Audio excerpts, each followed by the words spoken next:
Hello, my dear viewers. I am Vishwanath Vishwa Reviews.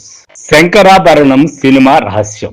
ప్రముఖ రచయిత మహమ్మద్ కదీర్ బాబు అందులోని కథా రహస్యాల గురించి చాలా అద్భుతంగా వివరించారు.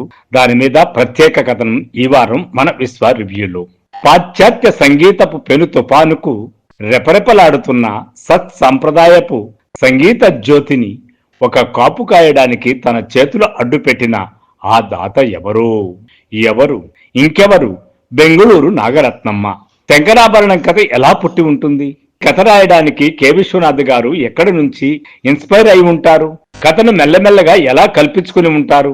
ఎలా తుదిరిపు ఇచ్చి ఉంటారు అనేది ఒక కథకుడిగా మహమ్మద్ కదీర్ బాబు గారికి ఎప్పుడూ సందేహం తొలుస్తూనే ఉన్నటువంటి ప్రశ్నట. కానీ విశ్వనాథ్ గారు ఎప్పుడూ తన చివరి రోజుల వరకు కూడా ఎన్ని ఇంటర్వ్యూలలో కూడా శంకర శాస్త్రి పాత్రను, తులసి పాత్రకు ఇన్స్పిరేషన్ ఎవరు అనేది చెప్పలేదు. వనితా టీవీ ఇంటర్వ్యూలో మాత్రం అదొక క్షేత్ర పురాణము అని అనగలిగారు. అవును, క్షేత్ర పురాణమే. త్యాగరాజ క్షేత్ర పురాణం, తిరువయ్యూరు క్షేత్ర పురాణం. శంకరాభరణం కథకు ఈ క్షేత్రమే ఇన్స్పిరేషన్. ఎందుకంటే నాటి త్యాగయ్యే నేటి శంకర శాస్త్రి, నాటి బెంగళూరు నగరత్నమ్మే నేటి తులసి అంటున్నారు మహమ్మద్ కదీర్ బాబు. గత కొన్ని రోజులుగా త్యాగయ్యను చదువుతున్నాను, డాక్యుమెంటరీలు చూస్తున్నాను.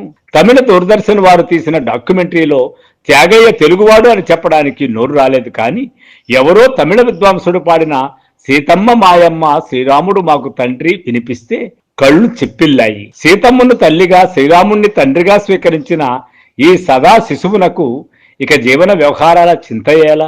నిరాదరణ పొందుతున్న శాస్త్రీయ సంగీతాన్ని పోషించడానికి కోటికి ఒక్క వ్యక్తి ఉన్నా సరే ఈ అమృతవాహిని అనంతంగా ఇలా ప్రవహిస్తూనే ఉంటుంది అంటాడు శంకర శాస్త్రి శంకరాభరణ సినిమాలో క్లైమాక్స్లో.